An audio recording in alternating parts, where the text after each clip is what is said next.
Assalamualaikum warahmatullahi wabarakatuh. Salam sejahtera untuk kita semua. Perkenalkan, nama saya Nabila Putri Syam dari jurusan Ilmu Administrasi Publik, Konsentrasi Perpajakan, Institut Ilmu Sosial dan Manajemen Setiami dengan NPM CA191110204. Pada kesempatan kali ini, saya akan menjelaskan tentang mobil listrik pertama yang dibuat di Indonesia, yaitu Hyundai Ioniq 5, dan juga perusahaan yang memproduksinya, yaitu Hyundai Motor Indonesia. Perkembangan pesat industri otomotif di Indonesia membuat tingkat persaingannya menjadi ketat, khususnya pada industri mobil. Inovasi produk terus dilakukan oleh produsen mobil untuk menarik perhatian konsumen dan tentu saja agar konsumen bersedia membeli produk yang dihasilkannya. Berdasarkan data yang dirilis oleh Badan Pusat Statistik atau BPS bahwa jenis kendaraan bermotor di Indonesia telah mencapai 146,8 juta unit pada tahun 2018, di mana 16,4 juta unit merupakan mobil penumpang. Hal ini menyebabkan terjadinya peningkatan yang signifikan atas bahan bakar fosil yang dikonsumsi oleh masyarakat Indonesia, yang akan berakibat pula pada meningkatnya polusi gas buang dari kendaraan bermotor. Kota Jakarta pernah menempati urutan kedua tingkat atau level udara paling berpolusi di dunia menurut airvisual.com pada bulan Agustus 2019. Sebagai salah satu solusi dalam mengurangi penggunaan kendaraan bermotor berbahan bakar fosil, yaitu dengan beralih ke kendaraan berbasis listrik, seperti mobil listrik. Mobil listrik memiliki beberapa keunggulan dibandingkan kendaraan bermotor berbahan bakar fosil, dan salah satunya yang utama ialah tidak menghasilkan gas buang sehingga tidak memberikan kontribusi bagi pemanasan global atau carbon footprint di Indonesia. Hyundai Motors Indonesia adalah anak perusahaan penjualan dan distributor resmi Hyundai Motor Company untuk mobil penumpang Hyundai di Indonesia yang didirikan pada tahun 2020. Fokus mereka pada kemanusiaan berarti memahami yang diinginkan orang dalam kehidupan untuk memaksimalkan waktu yang dimiliki. Dengan pemikiran itu, Hyundai Motor Indonesia memperluas perannya di luar sektor transportasi, otomotif, dan berkomitmen membawa masa depan mobilitas ke Indonesia dan memberikan kehidupan yang lebih baik lagi bagi masyarakat. Hyundai Motor Indonesia berencana untuk berperan penting dalam proses transisi Indonesia menuju inovasi berkelanjutan dengan membantu memelihara ekosistem EV Indonesia dan berkontribusi pada kualitas hidup masyarakatnya dengan kepemimpinannya dalam teknologi mobilitas bebas polusi. Selanjutnya saya akan menjelaskan tentang Hyundai Ioniq 5.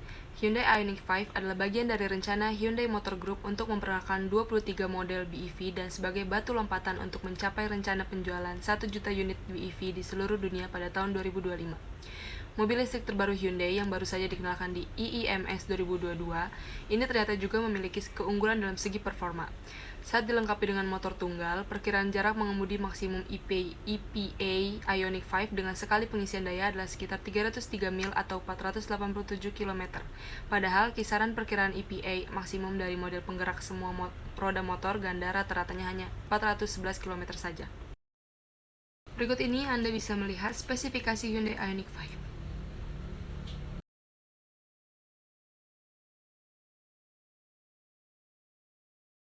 Setelah melihat spesifikasi dari mobil Hyundai Ioniq 5, saya akan menjelaskan kelebihan dan kekurangan dari mobil Hyundai Ioniq 5. Kelebihan yang pertama ada desain futuristik retro. Aura retro sengaja dibuat karena mobil listrik ini mengambil inspirasi desain dari mobil lawas, tepatnya mobil bernama Hyundai Pony. Kesan retro tampak lewat sudut-sudut bodi yang tegas dan mengotak alias tidak membulat sepenuhnya. Begitu pula dengan desain lampu depan dan belakang yang juga tampil mengotak walau retro, namun Ioniq 5 memiliki tampilan yang tidak ketinggalan zaman. Aura futuristik tetap terpancar dengan penggunaan sistem pencahayaan full LED, kemudian bodinya dibuat sangat aerodinamis dengan spoiler belakang berlubang untuk mengurangi hambatan udara. Peleknya juga memakai ukuran 20 inci yang desainnya sangat unik, lagi-lagi bertujuan menjadikan mobil lebih aerodinamis. Kelebihan kedua ada interior yang luas dan nyaman. Dengan sumbu roda besar, ini menjadikan kabin mobil terasa sangat lega. Pemilik tinggi 168 cm masih akan terasa nyaman saat duduk di kursi kemudi. Ditambah lagi, bisa mengatur posisi duduk sesuai keinginan secara elektrik. Dengan hanya menekan atau menggeser tombol saja, jok akan bergerak sesuai keinginan. Kemudian di bangku pengemudi ada dua pilihan memory seat yang bisa mengingat posisi duduk yang diinginkan. Jok Ioniq 5 juga bisa diatur jadi super relax, sangat penting terutama saat menjadi penumpang di baris pertama. Terdapat pula tambahan sandaran betis yang semakin meningkatkan rasa rileks. Jok baris kedua bisa diatur maju mundur secara elektrik. Lalu, kemiringan sandarannya pun dapat disesuaikan kebutuhan. Hyundai juga memberi fitur pendingin dan penghangat di setiap joknya. Bagasinya luas, bisa menampung barang hingga 527 liter, lalu kalau bangku baris keduanya dilipat, bisa menghasilkan ruang lebih lega lagi mencapai 1587 liter. Kelebihan yang ketiga, memiliki Smart Cruise Control. Fungsinya bukan sekedar cruise control biasa, melainkan sudah adaptif. Mobil bisa melaju dan mengerem secara otomatis mengikuti kecepatan kendaraan di depan. Kemudian fitur Hyundai Smart Sense lain seperti Forward Collision, Avoidance Assist, Lane Following Assist, Safe Exit Assist, Blind Spot Collision, Avoidance Assist, dan lain-lain juga tersedia di Ioniq 5. Fitur lain di mobil listrik ini yang tidak kalah modern adalah layar besar warna-warni berukuran 12,3 inci yang sangat informatif. Kemudian ada mode berkendara yang bisa dipilih mulai dari Eco, Normal, dan Sport. Pedal shift pun hadir, tapi fungsinya bukan untuk mengatur gigi, melainkan pengaturan regeneratif braking. Tidak ketinggalan, ada wireless charger. Varian tertinggi Ioniq 5 pun memiliki total 8 speaker Bose yang pastinya memanjakan telinga saat mendengarkan musik. Kemudian kelebihan yang keempat, ada jarak tempuh paling jauh. Kapasitas baterainya ada dua opsi. Pertama untuk 58 kW atau standard range.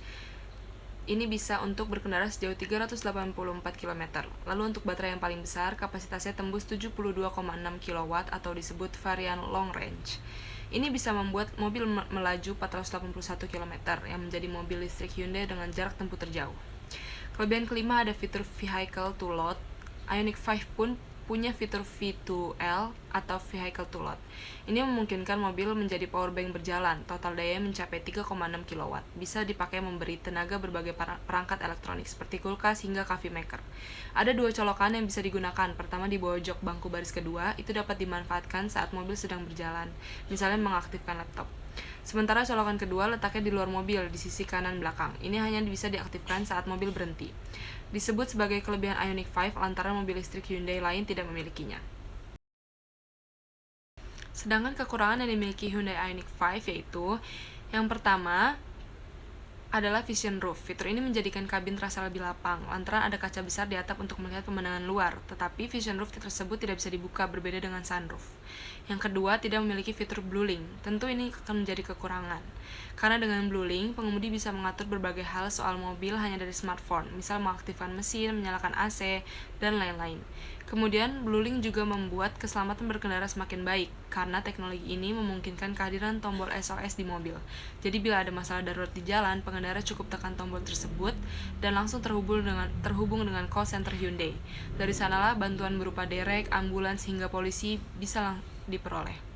Kekurangan yang ketiga yaitu hanya memiliki penggerak roda belakang atau RWD. Kekurangan Hyundai Ioniq 5 selanjutnya adalah di sistem penggerak. Mobil ini hanya memiliki penggerak roda belakang atau RWD. Ioniq 5 AWD punya beberapa kelebihan dibanding RWD. Salah satunya performa yang lebih memuaskan. Pasalnya, motor listrik tidak hanya hadir di roda belakang, tetapi juga roda depan. Di atas kertas, Ioniq 5 AWD bisa melontarkan torsi puncak 605 Nm dan tenaga maksimal 305 PS. Bandingkan dengan Ioniq 5 Indonesia varian long range yang hanya pakai penggerak RWD, hanya mampu mengeluarkan torsi 350 Nm dan tenaga 217 PS. Jadi kesimpulannya adalah saya akan memutuskan untuk membeli mobil Hyundai Ioniq 5 karena spesifikasinya dan juga fitur-fitur yang sudah sangat fungsional, juga untuk melindungi bumi dengan tidak memberikan kontribusi bagi pemanasan global. Sekian penjelasan dari saya, kurang lebihnya mohon dimaafkan. Wassalamualaikum warahmatullahi wabarakatuh.